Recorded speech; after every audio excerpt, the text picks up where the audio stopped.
Hello everyone, মায়ের ভাই বোন হল এমডি সালেহ আহমেদ ব্লগস থেকে আজকে আরেকটা ভিডিও নিয়ে আসলাম।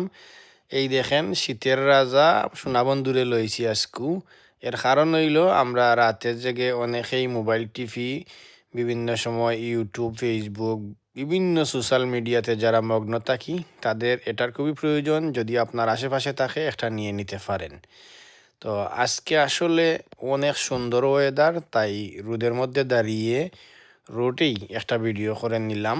দেখতেই তো পাচ্ছেন, এর মধ্যে একটা নর্মাল জ্যাকেট কিনছি ওয়াটারপ্রুফ, সেই সাথে আরও কিছু মার্কেটিং করেছি আমার ছেলেদের জন্য শীতের কাপড়, যেটুকু আমার পরিবারের লাগে এটুকুই নিয়েছি আর কি। আর ভিডিওটা আজকে ওয়েদারের জন্যই এই রোডে দাঁড়িয়ে কিন্তু করা, একদম ক্লিন ইমেজ।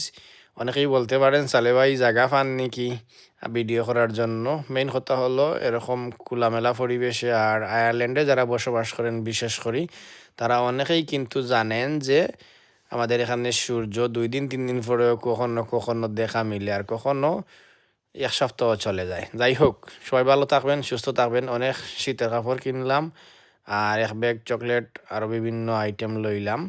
সেই সাথে আজকে আপনাদের সাথে আরেকটা জিনিস দেখানোর চেষ্টা করব, সেটা হলো লাইব্রেরি। লাইব্রেরিতে আয়ারল্যান্ডে অনেকগুলো সেবা দেওয়া হয় জনসাধারণকে একদম ফ্রি। তার মধ্যে অন্যতম হলো ইংলিশ লার্নিং কোর্স, বাচ্চাদের বেক স্কুল, আর প্রিন্টিং বাগারা আরও অনেক কিছু আছে আছে কিন্তু। তো আমরা যারা আয়ারল্যান্ডে বসবাস করতেছি অসংখ্য অসংখ্য ধন্যবাদ জানাই আয়ারল্যান্ডের প্রশাসনকে। আর নিত্য নতুন ভিডিও পেতে আমার এই চ্যানেলটাকে আপনারা সবাই সাবস্ক্রাইব করবেন অবশ্যই কিন্তু।